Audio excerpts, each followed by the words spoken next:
Não tenho tanta certeza, mas atesto. É brincadeira. Boa tarde, companheiras. Boa tarde a essa enorme mesa de mulheres que nos dá tanta alegria, né? Porque é tão difícil a gente ver uma mesa composta só com mulheres, que é razão realmente de comemoração. E eu me sinto mais feliz ainda, tenho que olhar o tempo, porque, Marina, esta mesa é organizada pela Frente Nacional de Prefeitos, cuja organização, a Frente Nacional de Prefeitos, eu fui uma das suas iniciantes, fundada ainda pela prefeita Luísa Erundina e um grupo de prefeitos de capital. E durante algum tempo a Frente Nacional de Prefeitos funcionou como Frente Nacional de Prefeitos de capitais e depois ela corretamente se abriu à formação de um espaço mais amplo, maior, com prefeituras já também com uma população maior, não é? E além da União Brasileira de Prefeitos, da União de Prefeitos de cada estado, nós temos a Frente Nacional de Prefeitos no Brasil. E nesse desafio, Moema, fico até também feliz, porque esse ano eu completo 30 anos que fui prefeita. E fiquei muito feliz que agora fizeram uma pesquisa em Salvador e eu apareço 30 anos depois, certamente em segundo lugar. Certamente as ações que nós promovemos naquela cidade, com toda a perseguição que tivemos, calou fundo no coração do povo mais pobre, mais necessitado da cidade de Salvador. Me pediram para dizer qual é a importância das mulheres no Congresso Nacional, na Câmara dos Deputados ou no Parlamento Nacional. Essa mesa diz muito dessa importância. Está aqui uma deputada federal, atualmente prefeita pela 4ª vez, Moema Gramacho.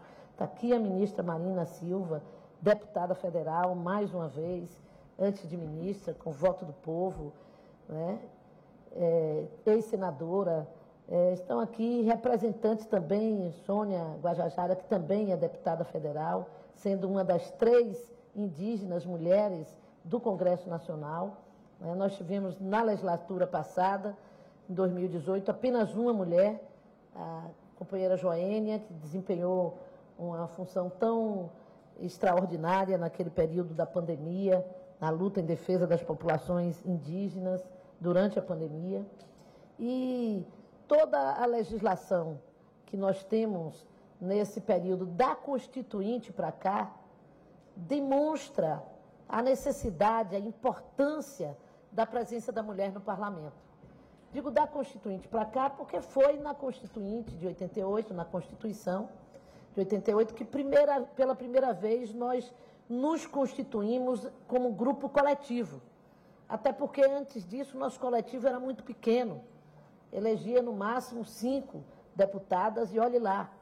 No período da ditadura todo, nós elegemos, eu acho que 13 mulheres durante todo o período, assim, uma em cada ano.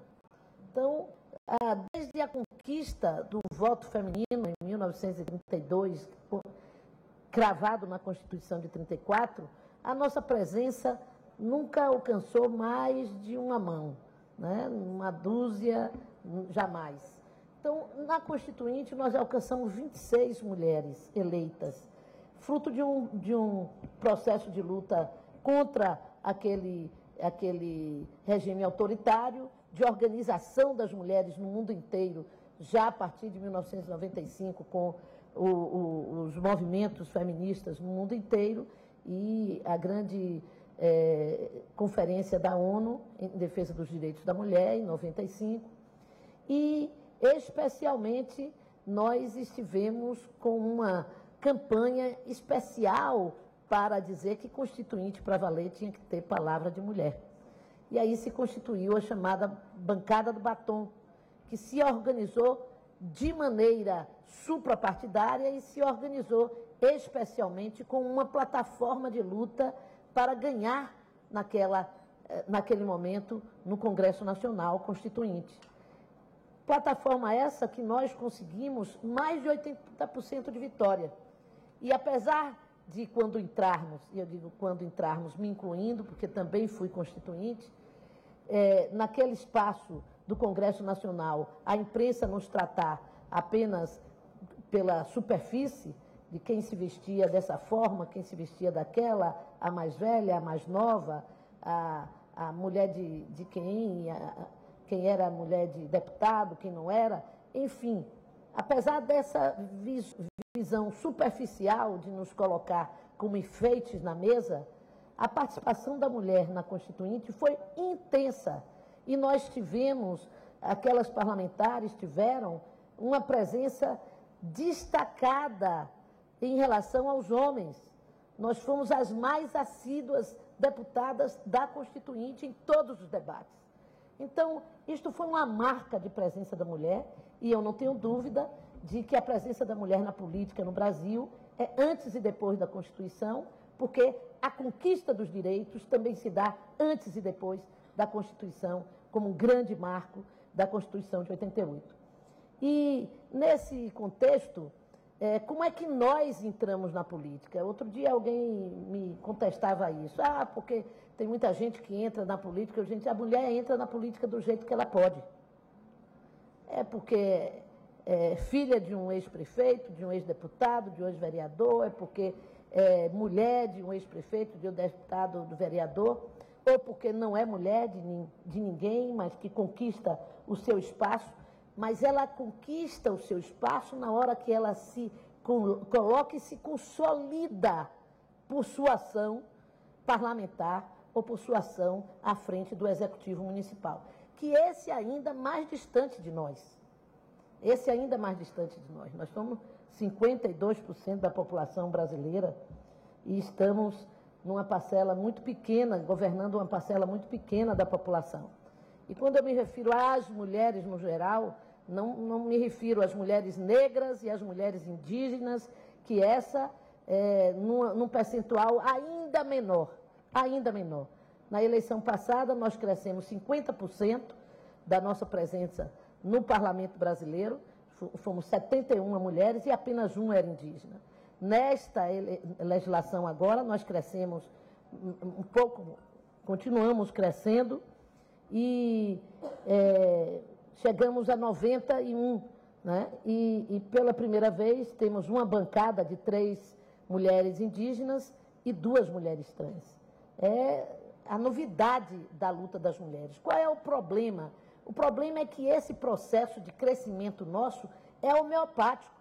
Se a gente continuar nesse ritmo, a gente daqui a 30 anos ainda não alcançou os 30%. Então nós precisamos de um impulso legislativo, de um impulso de lei que faça com que a mulher realmente alcance uma cota de participação política no parlamento, porque isso impulsionará também a sua cota de participação no poder executivo. A mulher no poder executivo, ela é mais exposta e mais vítima ainda da violência política contra a mulher. Digo isso porque eu vivi isto, mas digo isso também porque acompanho o mandato da prefeita Moema Gramacho e vi os seus opositores no momento lá atrás, no seu segundo mandato, quando ela se encontrava enferma de câncer, os seus opositores fazerem um funeral, né, durante uma manifestação. Quer dizer, isto é expressão da violência. Mas eu vivi também outras violências. A violência de botar no jornal, primeiro de ter sido a mais perseguida prefeita da cidade pelos meios de comunicação. Segundo, a de ver no jornal, por exemplo, colocada, porque eu era uma chapa só de mulheres, eu fui candidata ao governo numa chapa de 3 mulheres, uma vice, uma senadora, e fui prefeita numa chapa de 2 mulheres. E no 8 de março, primeiro 8 de março, que participamos das manifestações na cidade de Salvador, uma capital, um dos jornais dizia assim: a prefeita e a vice participam das manifestações das mal amadas na Praça do Campo Grande. Aquele tempo, há 30 anos atrás, eles ainda falavam assim. Hoje estão inibidos de falarem assim. Mas tudo isso foi conquista, não foi de graça, foi uma conquista efetiva. E falar hoje da conquista do espaço de poder para as mulheres, é preciso entender que isso está relacionado também a uma ação de promoção, ministra Esther, de promoção econômica da mulher. Nós só conseguimos crescer um pouquinho quando fizemos uma consulta, e eu sou uma das que fiz a consulta, que assinei, para que o TSE se pronunciasse quanto ao fato da lei nos garantir 30% de vagas e não termos recursos correspondentes a isto. Aí, o impacto em 2018 foi de crescermos 50%. Foi o maior impacto que teve daquele fundo eleitoral. Então, independente de coloração ideológica, as mulheres estiveram presentes após a conquista dos 30% do fundo eleitoral. E nós precisamos continuar nesta batida, regulamentando o fundo, buscando uma distribuição mais igualitária, buscando vencer aquilo que os presidentes de partido, todos não, uns 2 não entraram, mas a maioria dos presidentes de partido entrou com recurso junto ao Tribunal Superior Eleitoral para reverter essa decisão, porque achavam injusto que as mulheres tivessem 30%, ou seja, os 70% dos homens queriam que 100% dos recursos continuassem nas suas mãos. Então, essa história do fundo eleitoral, de nós participarmos do mundo econômico, é fundamental para que possamos combater violência contra a mulher, que nos coloca numa situação de dependência, sem poder sair de casa para rechaçar o agressor, porque não temos como manter a família. Ela está na necessidade de vencer a pobreza, porque não se vence a pobreza no Brasil sem ter como centro uma política de inclusão das mulheres que são a base da pobreza no Brasil, as mulheres pobres e negras do nosso país. Então, é fundamental que nós estejamos presentes de maneira destacada no programa de combate à pobreza em nosso país. E é fundamental que nós estejamos em todas as políticas públicas de maneira destacada na inclusão das mulheres negras do Brasil inteiro. Eu não falo das mulheres negras por viver num estado de maioria negra, especialmente na minha terra, de 80% de negros no recôncavo baiano, nessa região. Mas sim, porque essa presença negra é majoritária no Brasil inteiro. E nós precisamos ter políticas que façam com que a inclusão da mulher se dê de forma mais ou menos igualitária no conjunto do país. Como resultante, não vou continuar falando, que tenham já estourado meu tempo, mas apenas dizer que só esse ano, só agora, nesse período de março, que nós já tornamos uma obrigatoriedade em março o Congresso votar medidas que beneficiem as mulheres, tivemos uma participação intensa no período da pandemia, com legislação que adaptaram, as legislações que adaptaram o uso da Lei Maria da Penha para um atendimento imediato, para garantir todo tipo de proteção à mulher naquele período. Nós também agora já votamos coisas importantes nesse mês de março, né? Foi aprovada a medida provisória que cria o programa de combate ao assédio sexual em escolas e na administração pública. Já aprovamos e foi para o Senado a proposta que institui pensão especial aos filhos e outros dependentes menores de 18 anos de mulheres vítimas de feminicídio. Também aprovamos a lei que cria o selo Empresa Amiga da Mulher a ser concedida a empresas pela adoção de práticas de inclusão profissional de mulheres vítimas da violência doméstica e familiar, que também está no Senado. E outros 2 projetos foram aprovados na semana passada, o que torna crime condicionar a prática de dever de ofício à prestação de atividade sexual, coisa que acontece, não é dita, mas é o homem, o chefe, o patrão, trocando o sexo pelo trabalho, pela função, pelo emprego, né? E também criamos uma concessão sumária de medidas protetivas de urgência às mulheres a partir de denúncia de qualquer atividade, qualquer autoridade policial. Bom, hoje somos 91 deputadas, quase 18% de mulheres na Câmara. Somente na última legislatura, quando éramos 77, aliás, não 71, deputadas eleitas, a bancada feminina aprovou 218 proposições de temas de interesse das mulheres, sendo que 83 projetos foram sancionados e somente na forma de leis ordinárias. Portanto, qual a importância da participação política das mulheres? Ela está dita, a importância de que nós somos cidadãs de direitos iguais e, por isso, precisamos estar representadas igualmente no parlamento. O parlamento não pode ser uma expressão da democracia do nosso país se as mulheres não estiverem democraticamente eleitas e ocupando seu espaço de poder na sociedade. E, como consequência da ocupação desse espaço de poder, nós temos tido, cada vez mais, legislações que buscam traduzir essa presença numa garantia maior de direitos e de proteção à mulher. Dentre outras, essa questão que a nossa prefeita Moema já adiantou aqui, que é a discussão da reforma tributária. A reforma tributária tem que ter presença de mulher.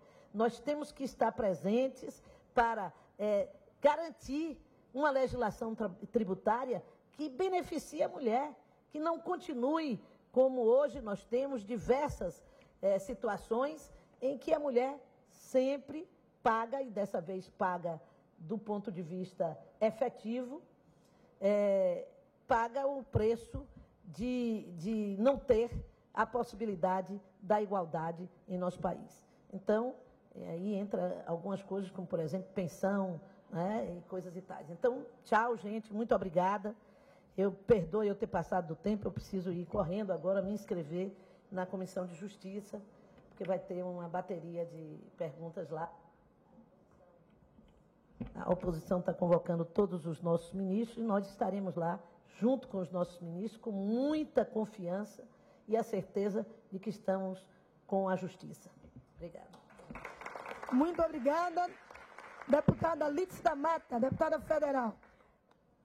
Agora nós vamos dar sequência. Antes, porém, eu quero agradecer ao prefeito Edivaldo Nogueira, presidente da Frente Nacional de Prefeitos e Prefeitas, e que será aqui representado pela vice, né, uma das vices, né, que é a prefeita Cíntia, mas daqui a pouco. Agora vai falar ela, que é a ministra dos povos indígenas, que é a nossa Sônia Guajajara.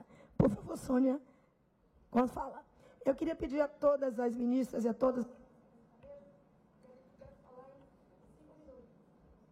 que a gente pudesse falar em 5 minutos, a partir de agora, todas, para que todos possam ter. Bom dia. Um momento muito especial poder estar aqui hoje compondo, né, esse espaço, essa mesa, com tantas mulheres de luta, mulheres aguerridas, mulheres que lutam por um mundo melhor e que lutam por uma igualdade de participação, né, das mulheres em todos os espaços. E pensar que em apenas 91 anos as mulheres lutavam pelo direito de votar. Né? 91 anos, nós mulheres não podíamos nem, né, não tínhamos esse direito de votar. Hoje, nós votamos, somos votadas, ainda somos poucas. Né? Das mais de 5 mil prefeituras no Brasil, são apenas 673 mulheres nos comandos municipais. Então, muito poucas. Precisamos ainda lutar muito para que mais mulheres sigam ocupando esses espaços. A deputada Lídice acabou de falar, né? No Congresso Nacional, somos apenas 18%, né, das mulheres. Apenas 91 mulheres deputadas dos 513. Então, imagina, a nossa luta ainda, né, é muito grande para que a gente possa, inclusive, garantir esse direito, né? Esse direito de ter os 30% na lei, ainda sendo um direito, né, questionado e negado por muitos. É muito importante a gente pensar, né, que, olha só, se nós somos 51% da população no Brasil, né, somos 51% mulheres, apenas 12% dos municípios, né, são comandados por mulheres, ficando aí ainda 88% desses municípios para os homens. Então, é só um dado para a gente pensar, né? O quanto a gente conquistou em 91 anos, mas o quanto ainda precisamos conquistar. Então, hoje nós estamos aqui, né, numa bancada de mulheres prefeitas, vice-prefeitas, ministras, deputadas, senadoras, né, mulheres ocupando aí a frente, né, das instituições não governamentais, né, mas nós precisamos ainda, né, nos unir muito mais para que possamos ocupar outros espaços. Então, quero falar aqui, enquanto ministra dos povos indígenas, também eleita deputada federal pelo Estado de São Paulo, né, e dizer para vocês, né, que é muito importante essa aproximação das prefeituras, né, com os povos indígenas, sobretudo as prefeituras que têm população indígena no seu município. Nós não somos inimigas, não somos inimigos das prefeituras. É importante esse diálogo para que as prefeituras entendam povos indígenas como os munícipes, porque equivocadamente muitos prefeitas, né, entendem povos indígenas como população à parte. E nós somos contados no censo municipal. Por isso é muito importante pensarmos políticas públicas, municipais, estaduais, conjuntamente. E um dos nossos interesses agora, né, enquanto representação, enquanto participação também no Poder Executivo Federal, é que nós possamos trabalhar conjuntamente as políticas públicas desses municípios.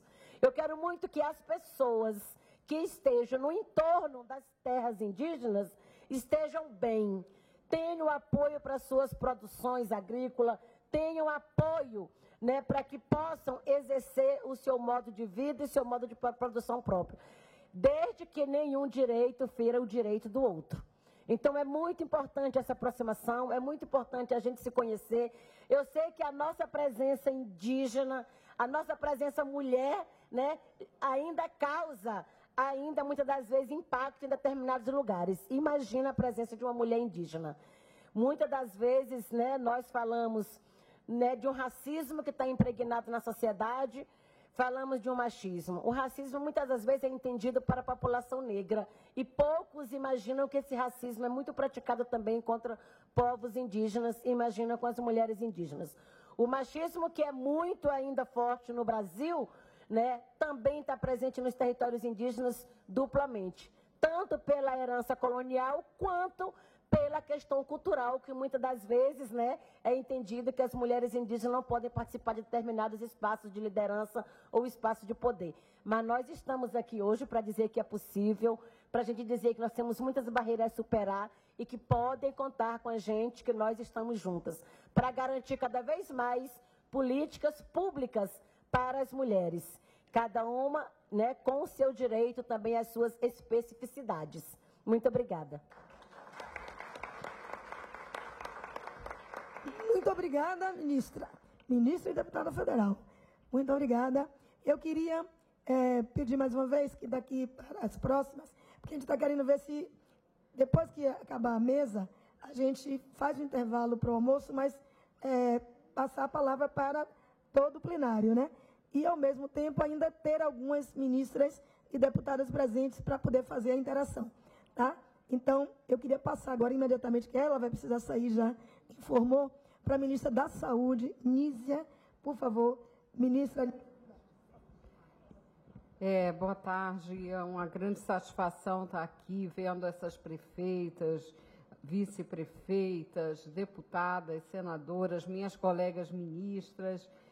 Para não usar muito o tempo, eu quero, em nome de Moema Gramacho, vice-presidente de Políticas de Gênero da Frente Nacional de Prefeitos e prefeita Edilaura de Freitas, deixar aqui meu abraço a todas com grande, realmente, satisfação. Hoje eu tenho uma audiência pública no Tribunal de Contas da União sobre a questão Yanomami, ministra Sônia. Então, por isso, não vou poder ficar aqui nesse diálogo tão importante para nós. Mas eu gostaria de falar algumas palavras para não repetir as questões importantes colocadas pela deputada Lídice da Mata, por Sônia Guajajara. De fato, nós estamos muito aquém da representação de mulheres que o país precisa ter nas várias instâncias. Isso vale para os cargos da Federação Brasileira de nível executivo, vale para o Legislativo, vale para as instituições de pesquisa, vale para o setor privado também. Então, é uma luta importantíssima, né, a luta 50 de representação, essa paridade, eu acho que é uma luta fundamental. Ao lado disso, também, nesse mês da mulher, e aproveitando nossa presença nesse espaço, reforçar algumas agendas muito importantes, né? A agenda de violência, né, que envolve não só o feminicídio, mas todas as formas de violência, inclusive todas as formas de discriminação. E eu comentava aqui com a prefeita Cíntia de Palmas, ela comentava, aliás, sobre a questão da violência obstétrica, né, que é uma pauta também central na saúde. Mas eu creio, e tenho conversado isso também muito com a ministra Cida, ministra das Mulheres, que para nós é muito importante a visão integral da mulher, né? Eu acho que essa visão integral da mulher, nos seus desejos, nas suas capacidades, nas suas necessidades, é que deve unir a todas nós nesse momento. Portanto, na saúde, sabemos que, em geral, se associa à mulher a figura da mãe, né, o que é uma redução, né, das múltiplas dimensões que nós temos, inclusive considerando que nem todas as mulheres são mães, ou por opção, ou por outras questões da vida, né? Então, essa visão do cuidado, da visão integral da saúde da mulher em todos os ciclos de vida e com toda a nossa potência. Então, um pouco essa visão que nós temos trabalhado no Ministério da Saúde, também enfatizando a pauta dos nossos direitos, direito à ocupação dos lugares de representação, direitos reprodutivos, direitos sexuais, a pauta de direitos sobre as opções em relação ao nosso corpo como algo fundamental. E, ao mesmo tempo, o trabalho intenso para a proteção das mulheres e meninas na nossa sociedade. Então, acho que são pontos importantíssimos de uma agenda comum e eu creio que o mais importante nesse momento é multiplicarmos espaços de conversa como esse para que juntas possamos nos fortalecer e fazer valer não só a representação das mulheres, mas a ampliação para todas as mulheres de todas as classes sociais, enfrentando o racismo estrutural e enfrentando o preconceito de que, infelizmente, ainda somos vítimas. Juntas podemos mais, juntas somos fortes. Um grande abraço a cada uma de vocês. Um grande abraço. Muito obrigada, ministra Nízia Trindade, da Saúde. Gente, fala a verdade. Vocês já viram uma mesa com tanta ministra juntas? Já? Não, então façam logo as fotos todas, viu? Porque como elas vão precisar sair, daqui a pouco vai ter menos, mas elas vão estar menos aqui na mesa. Mas vão continuar firmes, unidas, né, na luta por esse Brasil melhor. Tá? Então, agora vamos ouvir a ministra Marina Silva, ministra do Meio Ambiente e da Mudança do Clima.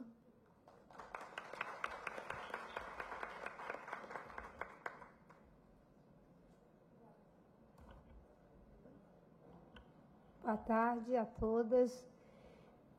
Primeiro, quero parabenizar, né, por essa iniciativa, nossa prefeita Moema Gramacho, da Frente de Prefeitos, que tem a função, né, como vice-presidente de Políticas de Gênero da Frente Nacional de Prefeitos e Prefeitas.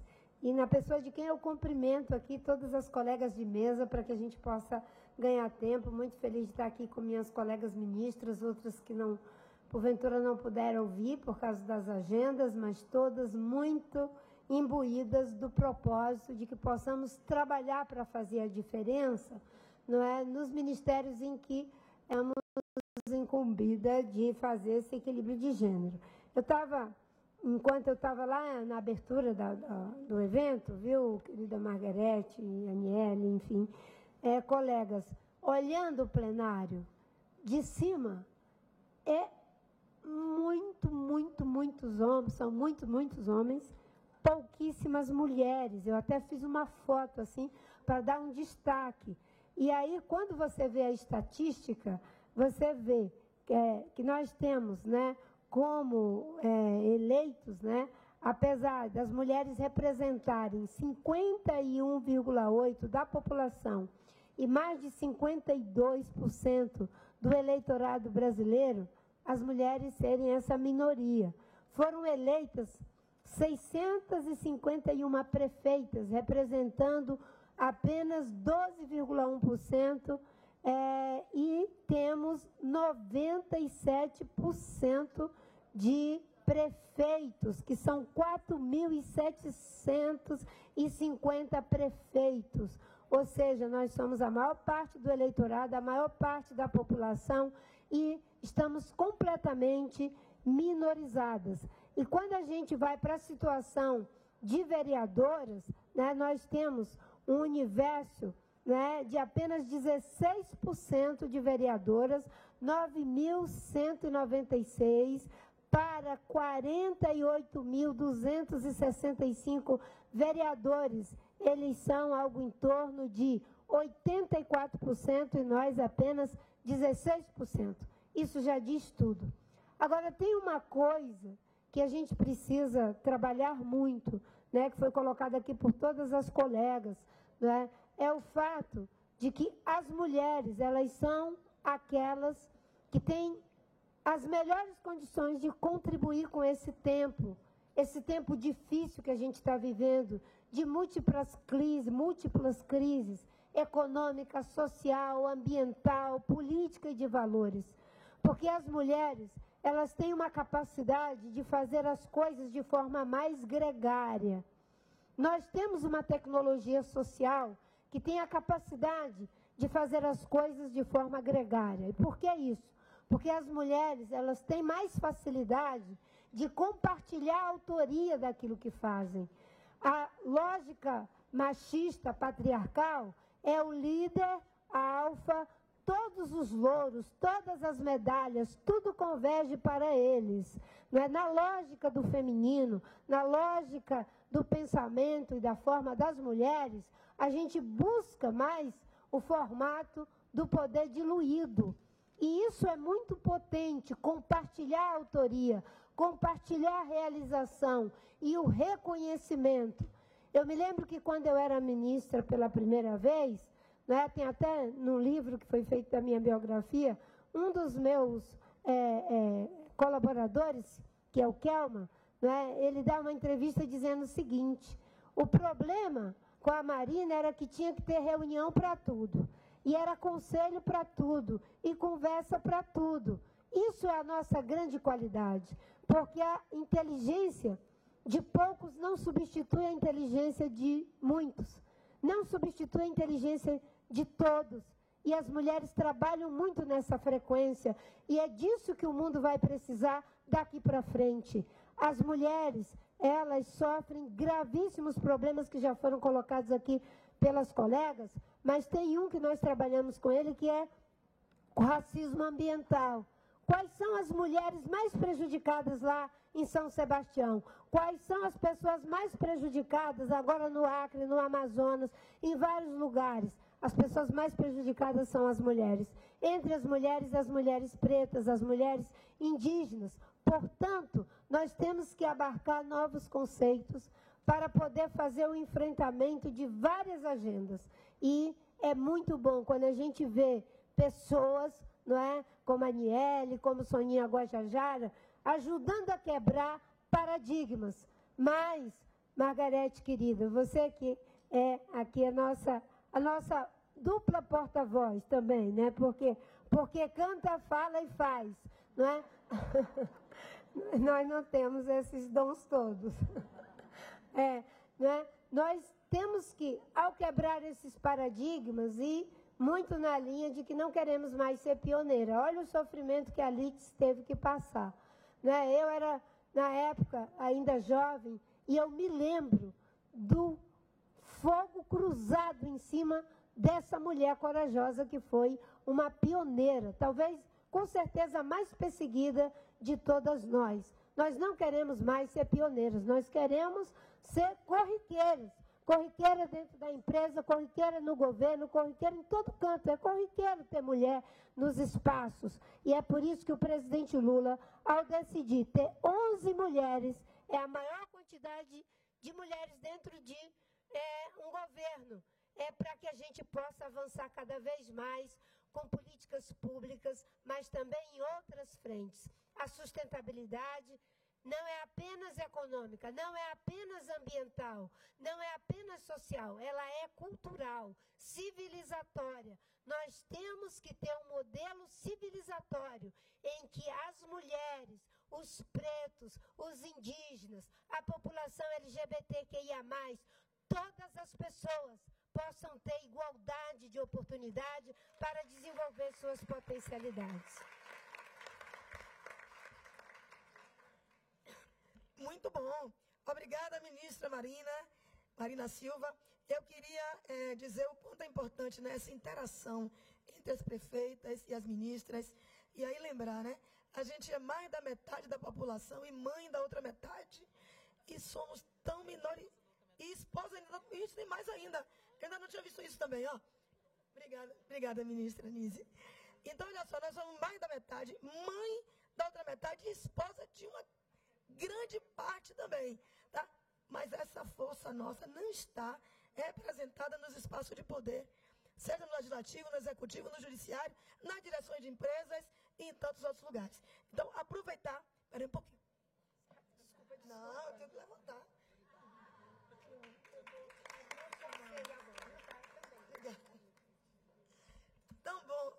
Tão bom abraçar essas ministras, gente. Bom demais.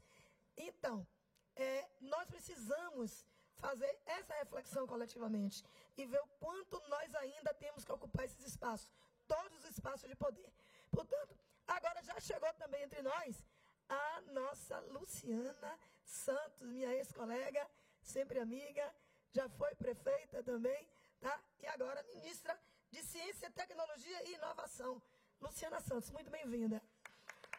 E agora, também porque vai precisar se retirar, vamos botar aqui, ó, nós vamos ter relatório de tudo isso que a gente está colocando aqui, do que vocês que estão aí no plenário vão falar, e depois nós vamos socializar tudo isso com as nossas ministras todas, tá? Elas são as nossas representantes lá no governo federal, né? É claro, tem homens também, companheiros, nos representando, mas elas são a natureza da representação nossa, né? Lá no governo federal. Então, elas vão receber todo o nosso relatório e vão estar lutando pelas prefeituras, pelas mulheres prefeitas, ok? Então, agora, Aniele Franco, a nossa ministra da Igualdade Racial. Obrigada. Não tem como não tietar a Marina, né? Eu entendo a fila e todo mundo ali, porque eu sempre que estou com ela falo a mesma coisa. Boa tarde a todas, e que bom a gente poder falar boa tarde a todas nessa sala que, enfim, me emociona, mas também me fortalece. E eu queria começar com uma frase que é: se é nos municípios que a vida acontece, que as políticas se materializam, é também nos municípios que devemos nos comprometer com a promoção da igualdade racial e do combate ao racismo. Enquanto a ministra Marina Silva estava aqui falando do número de mulheres prefeitas hoje à frente, também me traz uma atenção que mulheres negras são apenas 4%. E se a gente continuar fazendo, né, e cruzando os perfis, a gente vai ainda mais adiante. Bom, e é por isso que eu venho aqui para convidá-las, né, para que a gente possa dividir essa responsabilidade também com o governo federal. No nosso ministério, no Ministério da Igualdade Racial, a gente está trabalhando muito, não somente em diálogo com todos os ministérios, mas em contato com parcerias internacionais para articulação, fomento e criação de políticas públicas intersetoriais e transversais que promovam direitos à população negra. Desde a Secretaria Especial de Políticas de Promoção da Igualdade Racial, a CEPIR, em 2003, nós tivemos ali alguns avanços que ensejaram respostas do poder público no combate às desigualdades raciais. E agora o nosso objetivo é continuar avançando ainda mais com o Ministério da Igualdade Racial. Em 2010, com a regulamentação do Estatuto da Igualdade Racial, foi criado o SINAPIR, Sistema Nacional de Promoção da Igualdade Racial, regulamentado pelo Estatuto da Igualdade Racial, Lei nº 12.288, e pelo Decreto Presidencial número 8.136. Esse sistema ele tem um propósito de organizar e articular a implementação de políticas e serviços prestados pelo Poder Executivo Federal, visando superar as desigualdades raciais existentes no país. O SINAPIR ele tem a função fundamental de organizar e promover as políticas de igualdade racial, compreendidas como um conjunto de diretrizes e ações práticas a serem observadas na atuação do poder público e nas relações entre Estado e sociedade. O SINAPIR ele engloba o Conselho Nacional de Promoção da Igualdade Racial, o CNEPIR, o Fórum Intergovernamental de Promoção da Igualdade Racial e a Ouvidoria Permanente em Defesa também da Igualdade Racial. O SINAPIR ele institucionaliza o seu compromisso com as políticas públicas de promoção da igualdade racial e, portanto, com a melhoria nas condições de vida e bem viver da população negra. Bom, a gente está, né, nesse momento reformulando, reconstruindo e reestruturando o SINAPIR, e aí eu queria perguntar se as prefeitas aqui presentes já aderiram, mas também, para quem ainda não aderiu, a gente está reformulando e criando, e a gente vai estar com um código, com QR Code, né, está aqui atrás de mim, para quem puder e tiver interesse também de aderir, para que assim faça.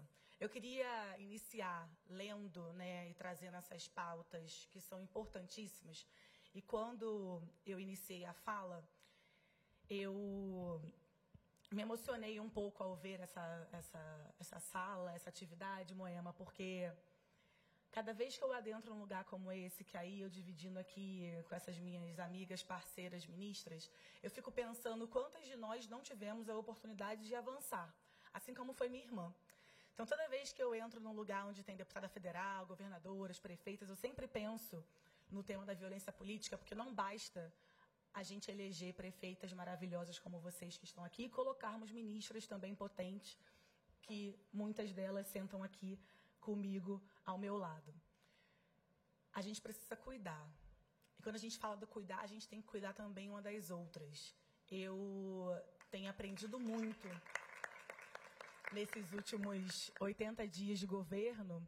E eu agradeço muito a parceria, em especial de todas as ministras, mas da Esther, da Margarete, da Marina, da Sônia, que tem segurado muito a minha mão nesse início, porque o nosso ministério ele é muito transversal.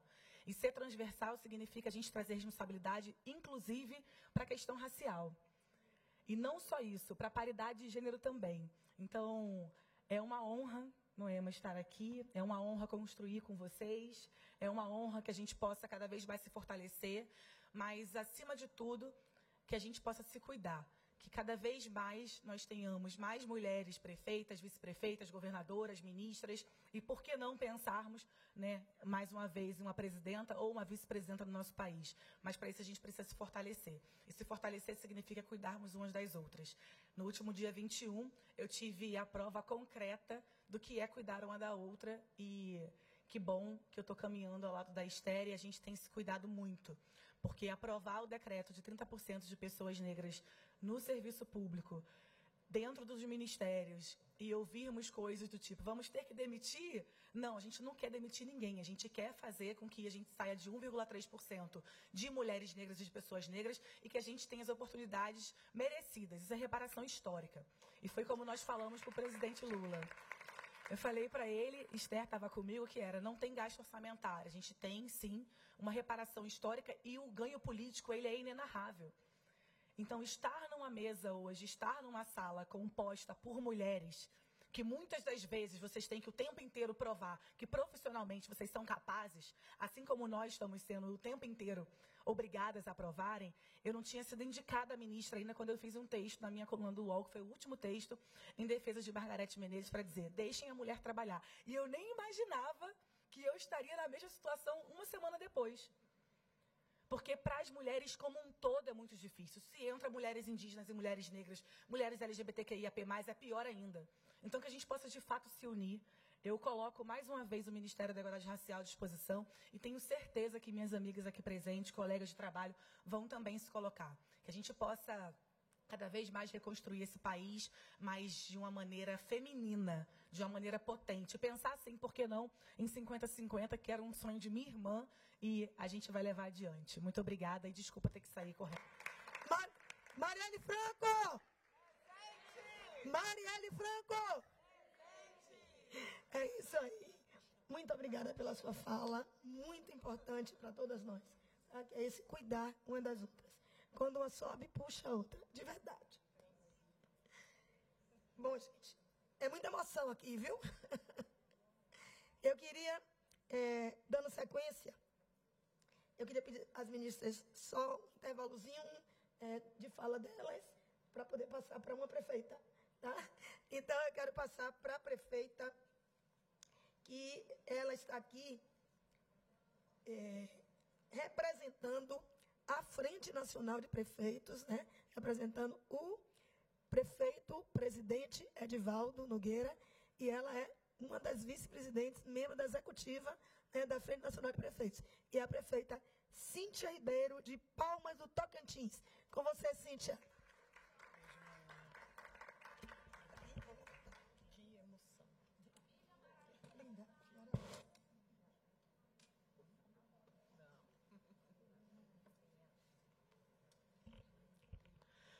Olha, vou dizer uma coisa, evento de mulher não pode ser diferente, né? Tem que ter emoção em todos os sentidos, não tem? Engoli um pouquinho do choro aqui, porque não tem como ouvir a ministra Aniele falar e não nos emocionar com alguém que pagou com a própria vida para estar em um espaço de poder. Alguém que até hoje, com todas as lutas que nós enfrentamos, ainda não há uma elucidação sobre um crime tão bárbaro e que configura, infelizmente, como uma das maiores violências já sofridas por mulheres nesses espaços de poder. Eu quero aqui fazer um cumprimento muito especial a todas as prefeitas presentes, e, em particular, Moema, prefeita de 4 mandatos não é fácil, não, né? Para ter passado tudo o que Moema passou, com certeza muitas pessoas, assim como a senadora, hoje deputada Lídice da Mata, tem o seu histórico, assim como Marina Silva, assim como tantos grandes nomes, Nízia Trindade, que passou por aqui, deixou uma mensagem tão bonita a cada uma de nós. E mais do que isso, né? A Aniele foi muito feliz na sua fala quando disse que é na cidade onde tudo acontece. E nós bem sabemos do protagonismo que é existente nas nossas cidades no dia a dia. E eu trago aqui um abraço do nosso presidente a cada um de vocês. É a primeira vez que a Frente Nacional de Prefeitos, em parceria com o Instituto Alziras e membros, né, nós estamos falando agora de ministras de Estado, sentam a uma mesa com outras prefeitas para discutirmos a construção de políticas públicas para o nosso país. É emocionante voltar a respirar cultura no nosso país. Saber que nós temos um governo que inova, e não inova apenas no sentido literal da palavra, mas que acredita que gestão, ciência, tecnologia, sustentabilidade e tantas outras políticas públicas são importantes se forem construídas de forma transversal. Mas nós, prefeitas, queridas prefeitas, sabemos exatamente que é lá na porta das nossas casas, aonde o problema bate. Não sei se todas vocês passam pelo que eu estou passando agora, chuvas torrenciais, e olha que eu falo da última capital planejada do século XX. Eu venho de Palmas, Tocantins, a capital caçulinha do Brasil. Com certeza muitas de vocês governam para cidades históricas. Nós ouvimos aqui o relato de algumas ministras em dizer que somos mais de 52% da população, mais de 50% do eleitorado, e ainda governamos para apenas 12% dos municípios brasileiros. E, em particular, quando olhamos para essa representatividade das mulheres negras, apenas 4%. E aí um dado muito importante, que eu falava, inclusive, e confidenciava à ministra Anísia Teixeira, nós ainda governamos para cidades mais pobres e menos populosas. Ou seja, temos que reafirmar e testificar todos os dias que somos capazes para aquilo que nós fazemos. E é impressionante como essa cobrança não vem na mesma proporção quando o assunto é um homem que governa uma cidade. Na última eleição em 2020, eu fui a única mulher reeleita para governar uma capital no país. Chegávamos numa sala, numa reunião de prefeitos de capital, eu olhava para um lado, apenas homens, para o outro lado, apenas homens. E aqui eu quero parabenizar o trabalho que Michele, Clara, tantas outras pessoas fazem no Instituto Alziras. Todas essas informações, inclusive, estão presentes nas pesquisas que elas brilhantemente realizam, conhecendo a fundo, especificamente, o trabalho de cada uma de nós mulheres. Em particular, quando a Aniele dizia que todos nós tietamos Marina, eu, em particular, tive uma experiência, e acredito que muitas de nós, prefeitas, entendemos isso na essência. A Covid veio para nos mostrar que realmente o mundo passava por um divisor de águas. Nós, prefeitas, mulheres, fizemos uma gestão com um olhar não apenas de cuidadoras, de gestoras, de mães, mas fizemos um olhar sobre uma perspectiva de um olhar de muitas incertezas que tínhamos sobre o cenário que vivenciamos e sem a administração de um governo central, contando única e exclusivamente, né, com a sorte, muitas de nós, com as bênçãos de muitas de nós, de sermos iluminadas em sábias decisões que tomamos. E para isso também, dentro de uma pesquisa que o Instituto Alziras publica, as mulheres foram as que tiveram maior êxito na condução da pandemia nos 2 anos em que nós atravessamos, sobre várias perspectivas. Desde a proteção da população, até mesmo, né, esse olhar criterioso que nós tivemos e temos que ter na reconstrução das inúmeras políticas públicas que trabalham de forma transversal. Em particular, eu descobri uma gravidez, eu sou mãe de um menino lindo de 15 anos, o João Antônio, e de um bebezinho chamado Vitório, de 1 ano e 4 meses. Né, saí de casa hoje às 5 horas da manhã, o horário de voo às vezes judia um pouquinho da gente, né? Por que eu estou compartilhando isso com vocês? Eu descobri uma gravidez aos 44 minutos da prorrogação do segundo tempo. Eu fui mãe aos 44 anos. E quando descobri a gravidez, achava que era com Covid, né? Para honra e glória de Deus, não era Covid, eu tenho um presente lindo em casa, que é o Vitório. Mas por muitas vezes, mãe, as pessoas olhavam e falavam assim, mas como assim? Uma gravidez agora, no auge da segunda onda de Covid, em plena pandemia, ela vai deixar de cuidar da gente para cuidar da gravidez dela? Como é que vai ser tudo isso? E houve inúmeras especulações com relação a isso também.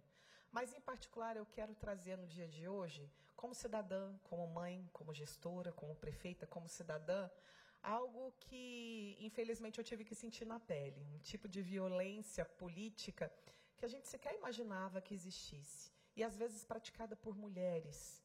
Então, nós temos que entender que esse modelo de patriarcado, às vezes, contamina mais mulheres e mulheres em espaço de poder do que outros homens.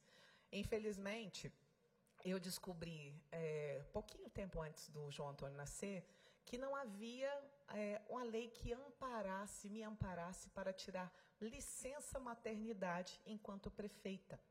Aí muito se questionou à época, mas existe, né, a Constituição é a Carta Magna? Sim. Mas nós temos um projeto, inclusive o projeto, né, a PEC 158 de 2019, que é de autoria da deputada Clarissa Garotinho, que prevê justamente estender, né, alcançar também essa segurança da licença maternidade, que está prevista para estatutárias, que está prevista para seletistas, mas que não alcança muitas mulheres públicas. Imagina que deputadas federais, até um pouquinho tempo atrás, levavam falta no painel, porque elas tinham direito a uma licença maternidade por motivo de doença, por afastamento por motivo de doença. E nós sabemos que um pós-parto não é doença. Eu, que vim do estado mais jovem da federação, Tocantins tem 34 anos, não tinha, até o início desse mês, e foi apresentado pelo deputado estadual Eduardo Mantuan, meu marido, um projeto de emenda à Constituição do nosso estado que garanta para a próxima governadora do estado, o estado nunca foi governado por uma mulher também, que garanta isso para as deputadas estaduais, mas é necessário um trabalho conjunto de todas nós. Inclusive, eu esperei que a Câmara de Vereadores da minha cidade também fizesse essa proposta de emenda à lei orgânica do município para que garantisse isso a uma próxima prefeita, né, que queira adotar um filho, ou que queira ser mãe, que esteja, né, aí programando uma maternidade. Já me perguntaram, vem um segundo filho por aí, prefeita? Eu ainda não, mas com essa garantia a gente pode até repensar, né? E eu digo isso a cada uma de vocês porque nesse cenário e nessa luta nós temos grandes parceiros. A Frente Nacional de Prefeitos, inclusive, faz um encaminhamento a essa proposta de emenda constitucional da deputada Clarissa Garotinho, para que possa ser acrescentado ao texto da PEC essa garantia extensiva a prefeitas e vereadoras, para que nós não tenhamos, nos mais de 5.500 municípios brasileiros, que ter que recorrer à mudança de um texto da lei orgânica. Ou seja, para que nós possamos fazer uma correção em âmbito para todo o nosso país. Divido isso com vocês, em particular, porque na abertura do ano legislativo, e muitas prefeitas que aqui estão sabem exatamente a nossa função de levar a mensagem de abertura no ano legislativo, o Vitório tinha apenas 3 meses, e ele mamava exclusivamente no peito. E neste dia eu fui proibida pela presidente da Casa de Leis, uma vereadora, e isso ganhou uma repercussão nacional. Eu fui proibida de sair para amamentar o meu filho, né? Então, assim, quando você vê que uma outra mulher não tem a sororidade, a empatia necessária, e aí nós estamos falando de mulheres em espaços de poder. Quando falta essa sororidade, eu acho que falta tudo, né? É onde nós temos que realmente começar a nos questionar enquanto seres humanos, enquanto pessoas, e não apenas como agentes transformadores da política pública, que votam um orçamento, que constroem novas leis. E eu digo isso para vocês porque daquilo que era para ser ruim nasceu uma grande bênção. Eu vivi 45 anos sem a Globo, sem o país saber quem era a Cíntia, né? Mas o Vitório, com 5 meses, me fez ser conhecida em rede nacional no Fantástico, e aí virou o Bebê Fantástico. Muitas das amigas, inclusive eu quero aqui cumprimentar a nossa prefeita Márcia Kelly, da Bela Vista de Goiás. Ela falou, prefeita, a senhora que é a mãe do menino fantástico. Eu mesma, ou seja, foi necessário de uma situação, às vezes, tão desnecessária, tão vexatória para nós, mulheres, e para o contexto político no Brasil, que a minha questão fosse alcançada por tantas outras. E eu aqui faço também um cumprimento muito especial à ministra Marina Silva, que enriqueceu essa matéria para o Fantástico, dando um depoimento de quando a mesma situação ocorrida comigo, ocorreu com ela. E ela saiu aí na carreira para ir até a Câmara de Vereadores à época, e não sabia se pelo nervoso chorava pelo leite que derramava ali na hora, né, de todo o estado que ela passava, ou pelo aperto de poder perder o mandato porque não estava presente na sessão. E uma luta que aconteceu há 30 anos atrás e aconteceu comigo há apenas 2 anos. Então, é algo que nós temos que discutir seriamente no Brasil e reforçarmos cada vez mais no discurso e na prática de fortalecermos. Quando uma mulher cresce, ela puxa uma outra, ela eleva uma cidade, ela eleva o pensamento de um estado e de um país. Já dizia um filósofo que a mão que embala o berço é a mão que governa o mundo. E essas mãos são as mãos de muitas de vocês. Obrigada por essa oportunidade hoje. Creio que o Brasil caminha a passos largos para construirmos um novo momento na política do nosso país, a começar por essa mesa, e cumprimento a cada uma das ministras que tiraram esse tempo de qualidade para participar deste diálogo com as nossas prefeitas de todo o Brasil. Muito obrigada a cada uma de vocês.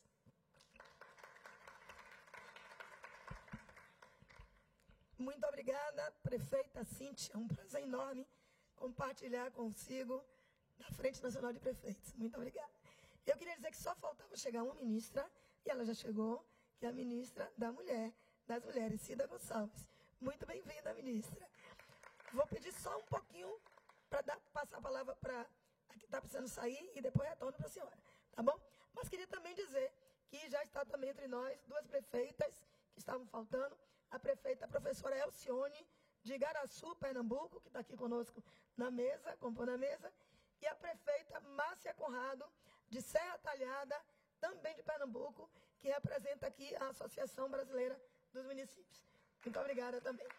Bom, eu queria passar imediatamente a palavra para a ministra Esther Dweck, agora aprendi, e que é a ministra de Gestão e Inovação em Serviços Públicos. Gestão e Inovação em Serviços Públicos. Tá? É uma inovação, de fato.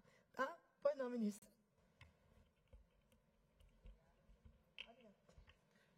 Obrigada, prefeita Moema. É um prazer estar aqui nessa mesa. Também vou fazer como a Marina, dado que todo mundo está no... Pelo menos tem uma castanha, né? Porque todo mundo aqui no Fome Zero já, né? Mas, então, cumprimentá-la em nome de toda a mesa, mas cumprimentar a prefeita Cíntia também, porque eu também fiquei grávida na pandemia. Também tem uma bebezinha pequena, de um pouquinho mais velha, de 1 ano e 7 meses. Eu acho, não tive que enfrentar essa violência que você enfrentou, né, nesse momento, mas é um desafio para todas nós, uma bebê pequena, estando num cargo, né, de gestão.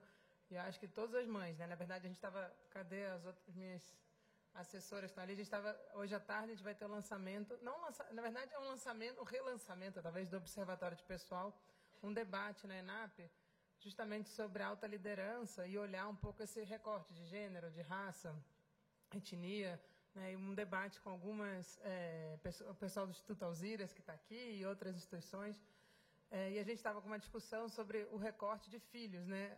A gente teve isso. Aí falou, não, tem que ser de 0 a 6, porque é o que dá mais trabalho. Aí as mães de adolescente falaram, não, porque vocês não têm um adolescente. O dia que tiver um adolescente, vão ver que dá mais trabalho ainda do que o 0 a 6.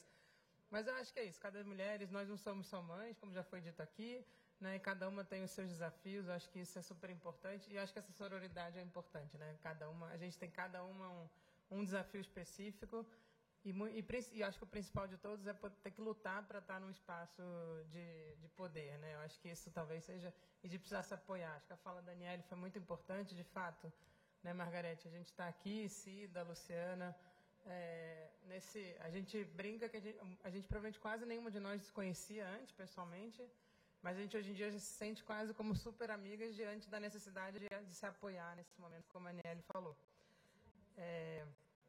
Acho que já foi falando muito sobre a questão das mulheres nesse espaço, eu vou aproveitar, na verdade, eu acho que para que as mulheres possam continuar nesse espaço, elas têm que ter boas gestões, né?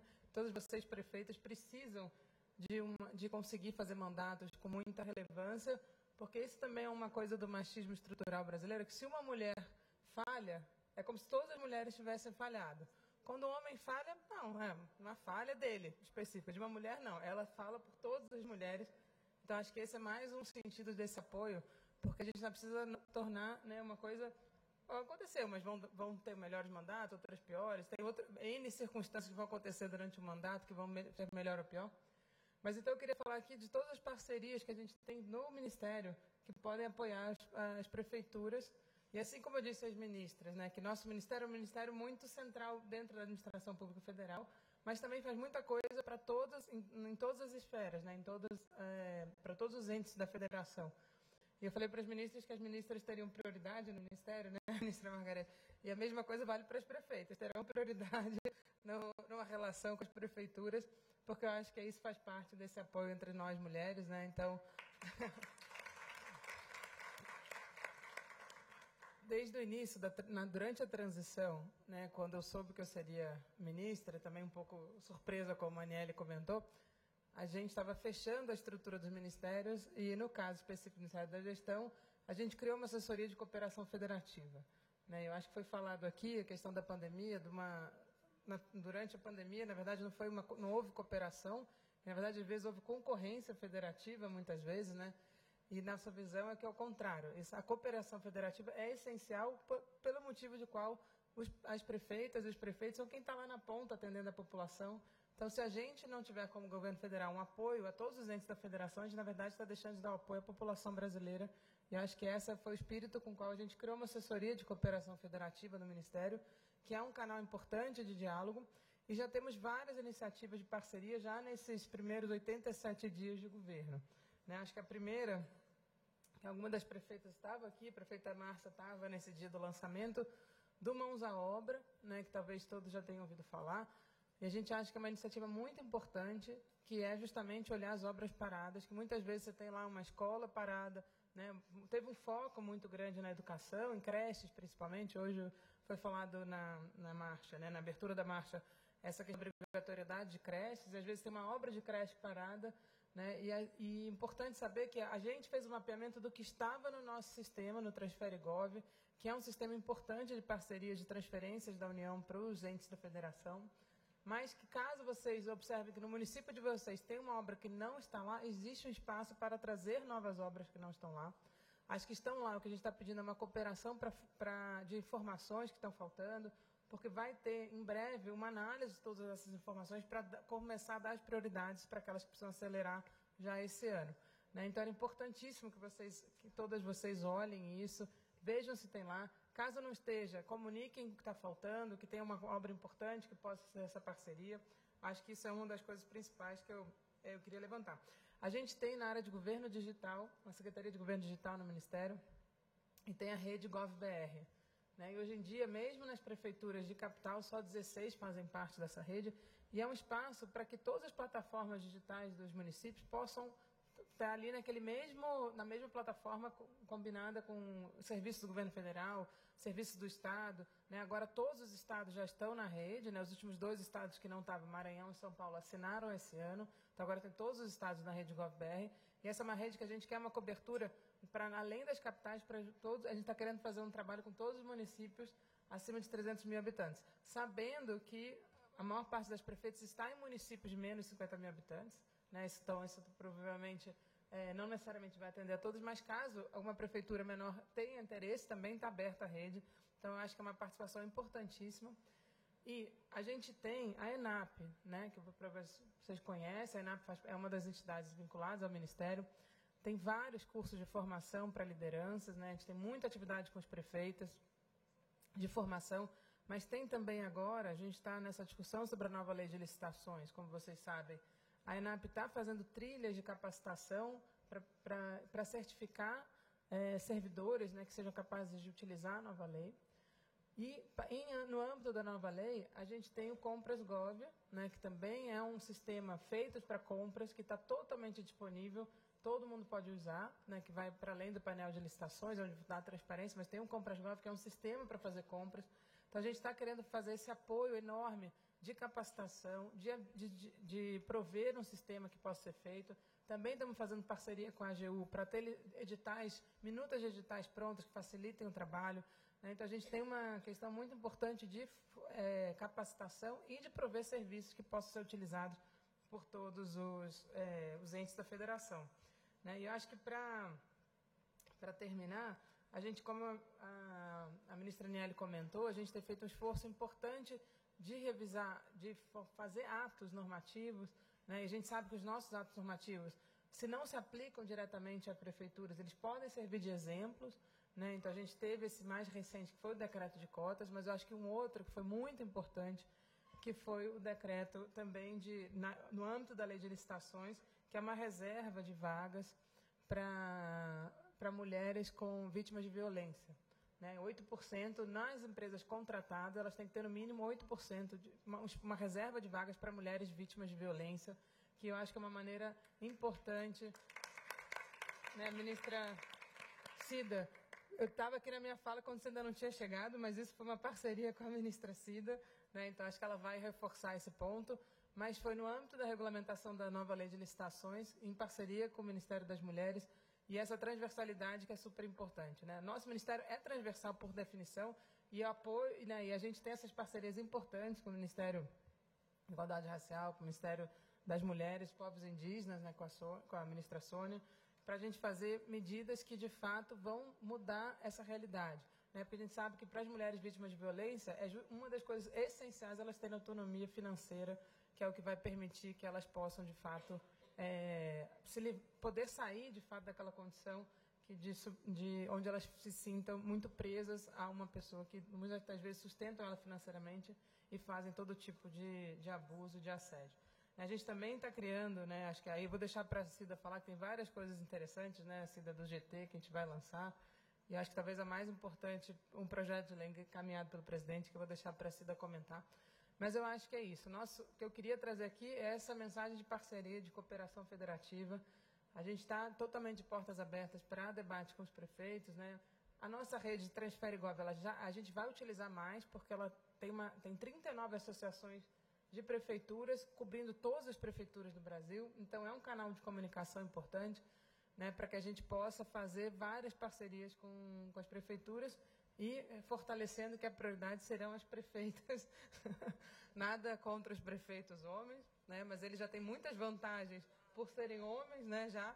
E nós, então, iremos priorizar claramente aqui, cadê a Mariana, que está ali, representando essa assessoria de cooperação federativa, deixar bem claro esse recado e dizer que é isso, estamos de portas abertas a todas, né, para que a gente possa fazer todas possam ter uma grande gestão para melhorar a vida da população.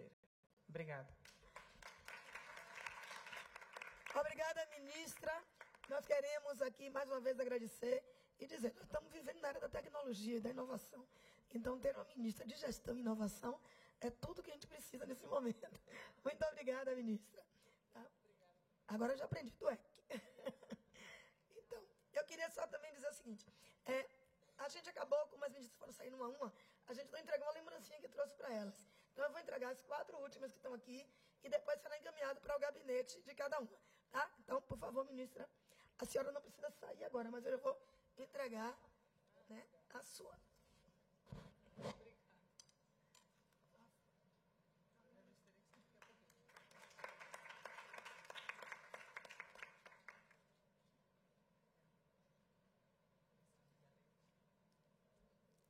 Bom, agora nós vamos passar imediatamente a palavra para a ministra da Cultura. Cultura volta à cena. Margarete Menezes, a que canta, fala e faz, como disseram aqui, tá? Já aprendi.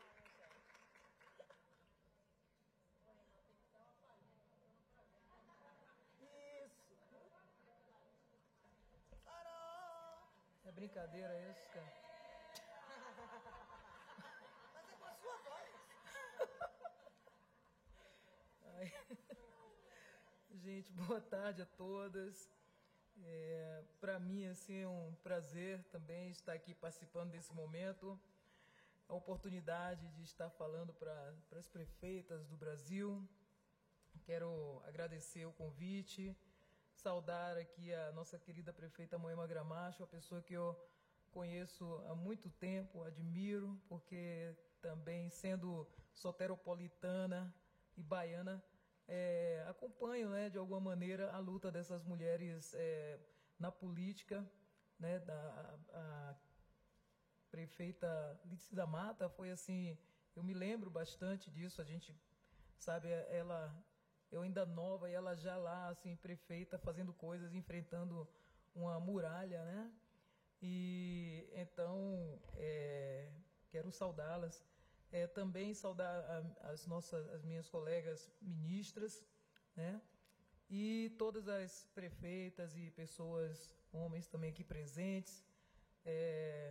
Farei uma breve fala, porque também, sendo esse momento da Marcha dos Prefeitos, tem uma lista enorme lá no Ministério da Cultura já me esperando. Agora pela manhã já recebi algumas visitas. Dizer que o Ministério da Cultura do Brasil está de volta. Nós passamos nesses anos, 6 anos, contando do desmonte do Ministério até a transformação do Ministério numa secretaria, atravessamos um período muito duro, né, da falta das políticas públicas e a perseguição, a criminalização do fazer cultura no Brasil foi muito forte. Além da pandemia também que atravessamos sem nenhum apoio. Nesse momento, assim, também agradeço também aos parlamentares, né, que se mobilizaram para criar as leis Paulo Gustavo e as leis Aldir Blanc, né, foi uma ação, assim, que de necessidade do setor cultural, esse setor no Brasil que emprega 7 milhões de trabalhadores em todo o país. A cultura do Brasil, ela é a 13ª cultura que mais influencia as outras culturas no mundo, e a gente não sabe tirar proveito desse potencial. Então, nesse momento do governo do presidente Luiz Inácio Lula da Silva, nós estamos tendo a oportunidade com a remontagem do Ministério da Cultura. Em apenas 2 meses, nós já estamos fazendo ações efetivas. A primeira foi a gente desbloquear 1.940 projetos que estavam lá já captados aprovados e captados, eles estavam lá bloqueados desde 2022. Então, ações que são potentes para fazer a mobilização e mexer com o vetor econômico do setor da cultura do Brasil. Nós, há 2 dias atrás, lançamos o novo decreto, né, da lei de fomento à cultura, que vem cumprindo também, buscando atender as questões da descentralização, a questão de ampliar que as leis de fomento cheguem a todos os lugares, todos os setores da cultura do nosso país. Então, brevemente também estaremos já liberando a Lei Paulo Gustavo, que todas as prefeituras do Brasil, todas as prefeituras estão contempladas. É uma maneira também da gente fortalecer o vetor. A partir da cultura e das artes, são ferramentas de emancipação, de sociabilização e de geração de renda e emprego. Nosso povo é um povo que tem o viés criativo muito forte, a criatividade do povo brasileiro em relação à nossa cultura, por causa dessa diversidade cultural, ela é ímpar. Poucos países no mundo têm essa força que a cultura exerce em relação a tanto da questão do seu potencial como vetor de elevação social, como também da geração de emprego e renda. Isso é uma realidade. Qualquer cidadezinha que faz seu festival, qualquer tipo de festival, hoje nós temos festivais literários, festivais de música, festival de teatro, de dança, tudo isso gera um retorno para a cidade. Para cada R$1 investido na cultura, o retorno, até agora feito de pesquisa, é 1,60. E nós temos 0,4 só do PIB que é investido na cultura. E a nossa resposta para esse PIB é 3,1%. Então, nós estamos falando de um setor que ele tem um vetor econômico forte, e esse é o foco do Ministério da Cultura nessa legislação, porque nós precisamos aprender a tirar proveito positivo desse setor. E aí nós contamos também com o apoio dos outros ministérios, também buscando atender as transversalidades que fazem parte da vida social do nosso país. Então, o Ministério da Cultura terá representação em todos os estados. Também dentro do Ministério tem uma secretaria, uma diretoria, que é para prestar apoio aos estados e às prefeituras para a execução da lei. Estamos também incentivando que os profissionais de cultura também se organizem. Aliás, existe uma coisa também que aconteceu durante a pandemia, que foi a organização da parte do setor dos trabalhadores e trabalhadoras da cultura do Brasil. Nós estamos lutando para promover cursos nas áreas técnicas das artes, para que a gente consiga cada vez mais potencializar e profissionalizar o setor também. Então, as pessoas não vão para Nova York por qualquer coisa, vão para lá para ver a Broadway. As pessoas não viajam para as grandes capitais do mundo por qualquer coisa, elas vão por causa da cultura. Mas foi uma cultura preservada. Mas eles não passaram a investir em cultura quando eles ficaram ricos, não. Eles usaram a cultura como vetor de transformação e de geração de renda para os seus países. Então, nós, do Brasil, que temos essa dinâmica infinita de possibilidades com a nossa cultura, né, em todas as suas transversalidades, então nós podemos, assim, tirar melhor proveito. O Ministério da Cultura está aberto, o Ministério que estava fechado ao diálogo, não recebia ninguém, estamos recebendo a todos são bem-vindos, todas as mulheres são bem-vindas, todas as prefeitas, estamos de braços abertos, todos os setores do Ministério da Cultura. Para mim é uma honra, e também quero dizer que a questão da mulher na política, a gente pode sim ampliar, a gente pode sim se dar um voto de confiança, né, às mulheres do Brasil, em nós mesmas, porque isso é importante.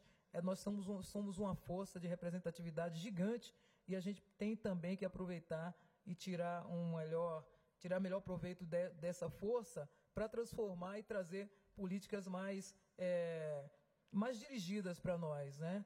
Essa perseguição, essa questão do feminicídio, nós precisamos combater isso dentro da democracia, com as políticas públicas, trazendo educação para todos. Então, agradeço mais uma vez aqui essa honra de participar dessa mesa. Sinto muito, porque já estou assim, um pouco em cima da hora, para a próxima reunião lá no Ministério, né? Dizer que no Ministério da Cultura a grande maioria também são mulheres, né? E estamos de portas abertas, tá?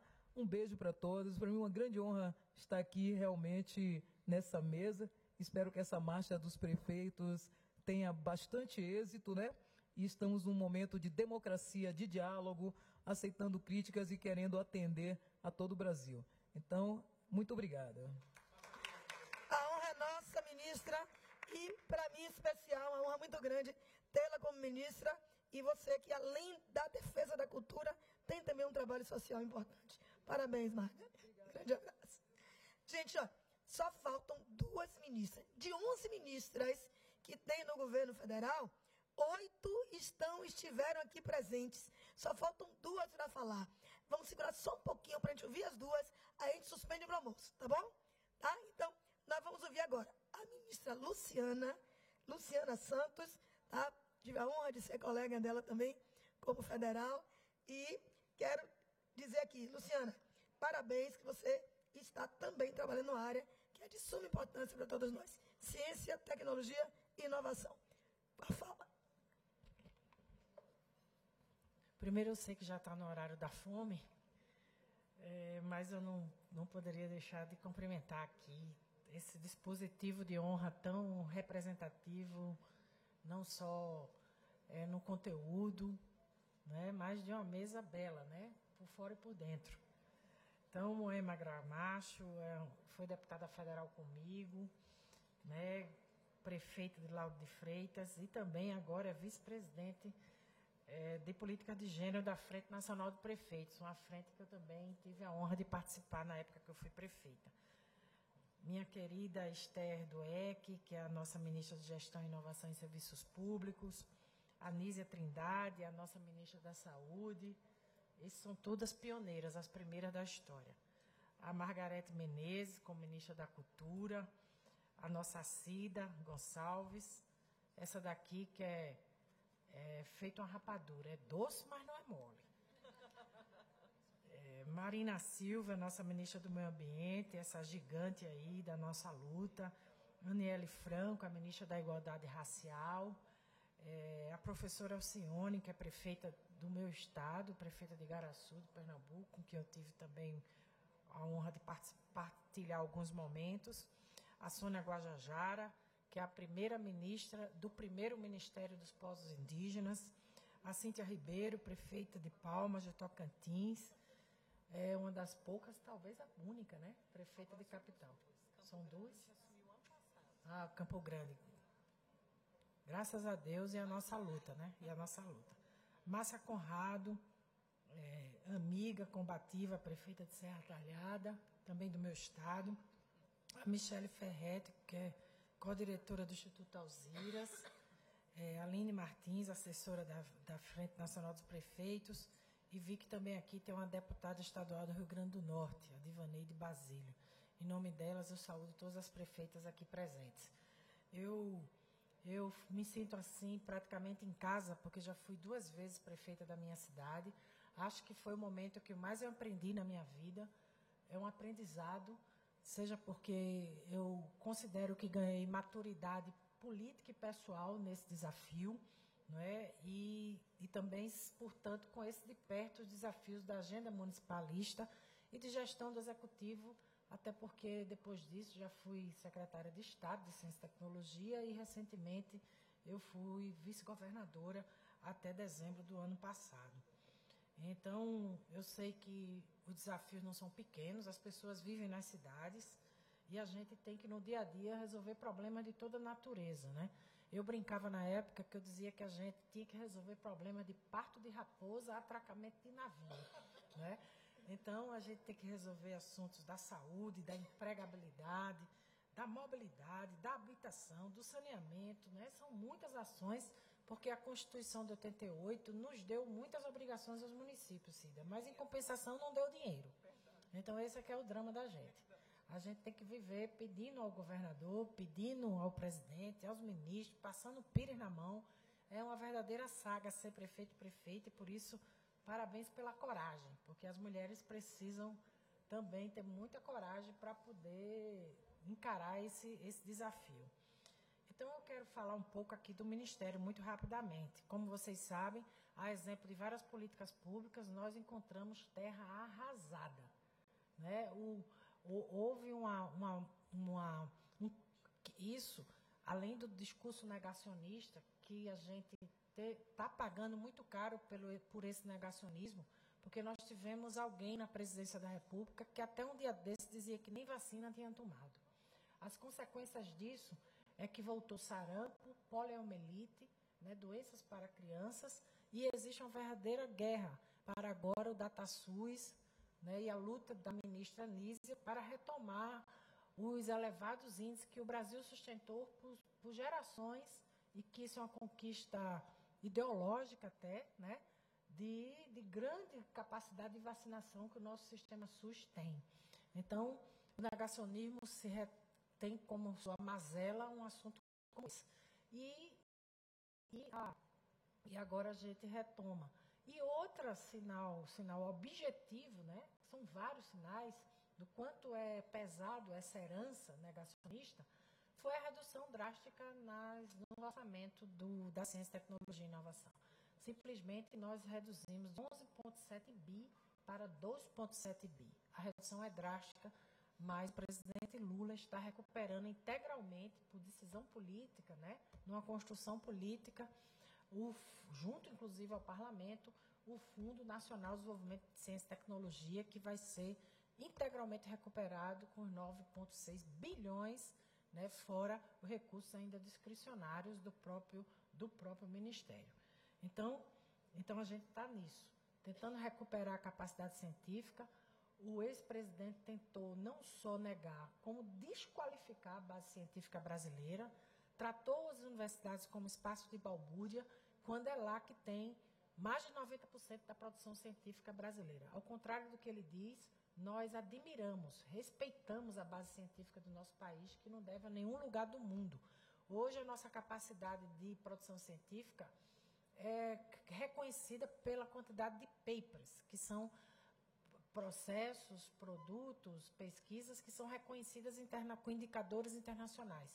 Hoje nós somos o 13º país do mundo a reconhecer publicação científica. O grande desafio da gente é tornar essa sabedoria em ação. Em contraponto a isso, nós somos a 54º em inovação, que significa que essa sabedoria não se traduz em produtos e serviços. E esse é o desafio que a gente tem que fazer. Sabedoria nós temos muito, inteligência nós temos de sobra. A gente não consegue tirar do papel esse conhecimento. E esse é o desafio que está posto. Nós também recriamos a Secretaria de Ciência e Tecnologia para o Desenvolvimento Social. Essa daqui eu penso que é a secretaria que mais comunica com os municípios e com as prefeituras, porque elas podem entrar, por exemplo, na pública de combate à fome, da popularização da ciência, da conectividade, dos espaços 4.0 para que as escolas possam ter acesso, e introdução ao desenvolvimento tecnológico 4.0, que é robótica, que é microeletrônica, que é impressora 3D, que é capacitar na área de TI. Isso é o desafio contemporâneo. Em qualquer região de vocês vão ver que as fábricas, tudo de robô. Até para cortar grama, a turma usa robô, né? Então, a gente precisa disso. A outra coisa é a desigualdade de gênero, né? Nós lançamos, a pedido e o pulso da nossa ministra Cida, ela pediu para que todos os ministérios apresentassem um pacote de iniciativas.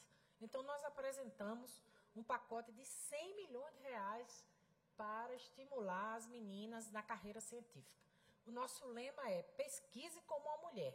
Nós já somos 60% da base de iniciação científica.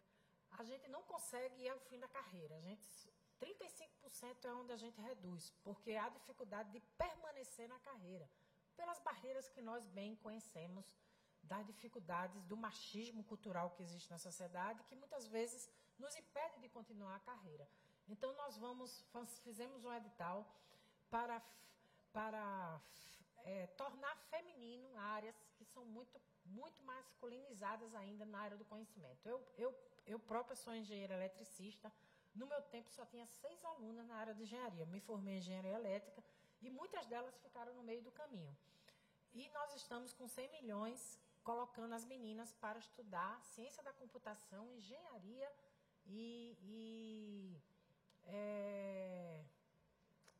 agora fugiu, porque eu estou preocupada com o tempo aqui.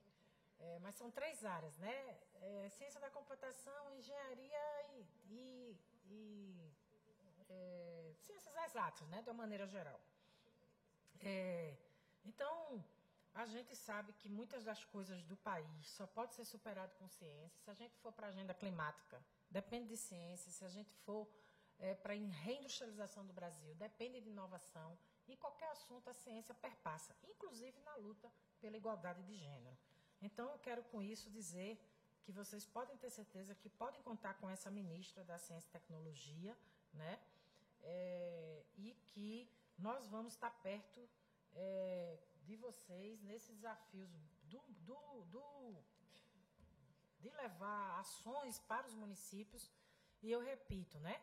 Conectividade, que é a questão de banda larga, digitalização da questão das escolas de saúde e rede de saúde, e a questão de capacitação para esse desenvolvimento tecnológico, tanto na área de TI como de robótica e tal. Isso são formações que levam direto ao emprego. Qualquer hoje programador ou programadora já está empregada na certa. Então, a gente precisa estimular a formação em escala, e a ciência e tecnologia, junto com o Ministério da Educação, tem condições de fazer. Afinal, porque o nosso querido Camilo é o meu primo rico, né?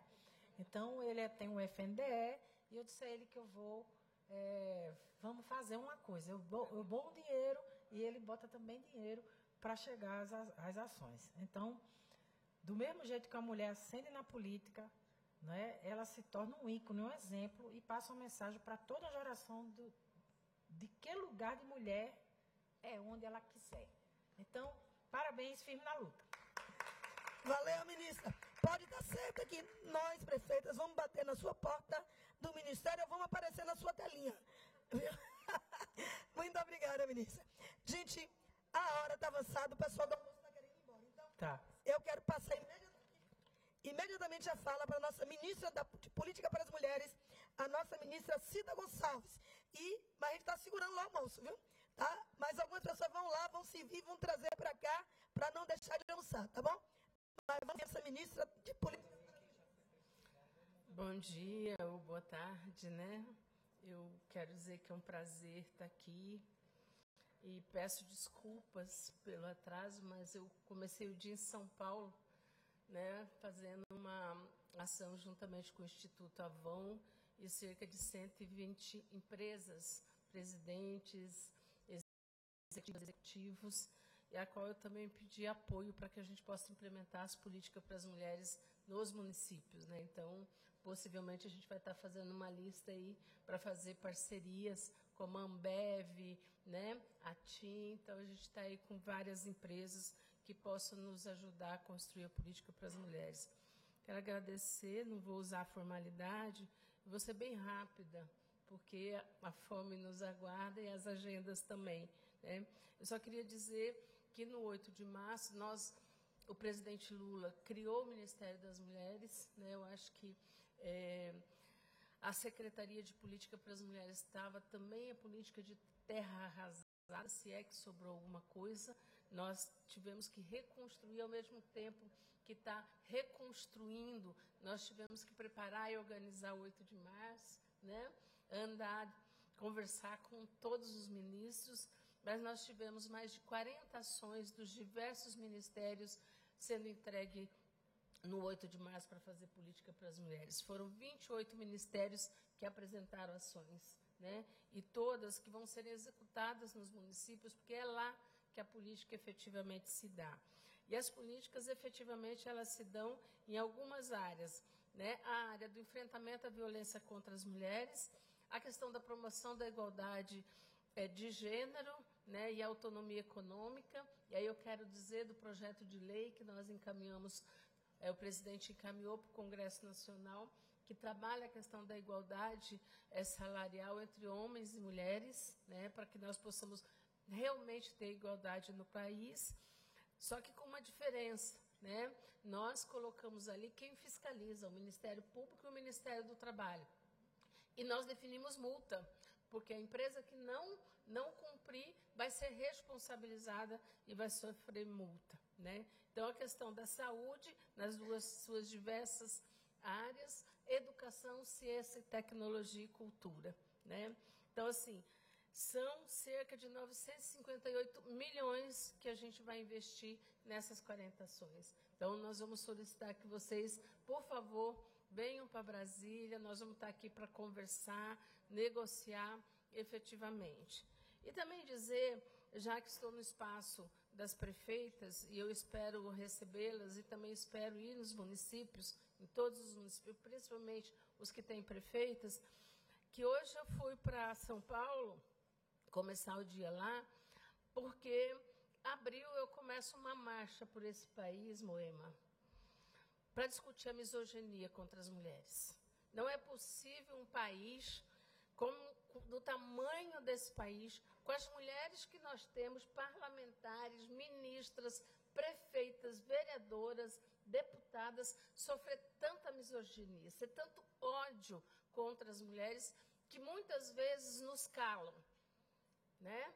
Seja jornalistas, seja as influências, seja as prefeitas, né? Sejam quem for, basta que nós começamos a ter voz que vão lá e nos calam, nos fazem ficar quieta. Eu estou dizendo que nós precisamos criar uma marcha nesse país para dizer que, efetivamente, ninguém vai nos invisibilizar, ninguém vai nos calar e ninguém vai nos matar. Esse é o desafio que eu estou convocando, que eu vim aqui para convocar as prefeitas, para que nós possamos fazer essa marcha juntas. Nós queremos estar em todos os lugares e nós queremos ficar nesses lugares. Ninguém vai mandar a gente de volta. Portanto, essa é a discussão que eu quero fazer, Moema. Esse debate que eu quero trazer. Nós temos ações, temos um recurso. Isso nós vamos discutir lá no Ministério, com cada prefeitura. Mas aqui eu quero discutir com todas as prefeitas, que é importante que vocês se juntem, junto com o Ministério das Mulheres, nessa marcha, para que as mulheres, de fato, ocupem o lugar que elas quiserem nesse país. Muito obrigada. Muito obrigada, dizemos nós. Contem conosco, estaremos nessa marcha, ajudando a construir e a marchar. E ver o resultado também. E queríamos eleger a senhora, peço licença aqui a vocês, viu, companheiras? Eleger a senhora como interlocução e interação da gente, de todas as prefeitas, com o governo federal, interagindo com todas as demais ministras também, ok? Na realidade, a senhora é a ministra das políticas para as mulheres, portanto, interação total. Concordam? Então, muito obrigada. Agora nós vamos fazer o prato, vamos voltar para almoçar aqui e retomamos uma outra mesa para a gente finalizar com as propostas e ouvindo as prefeitas que quiserem se manifestar, ok? Vou fazer logo a foto aqui.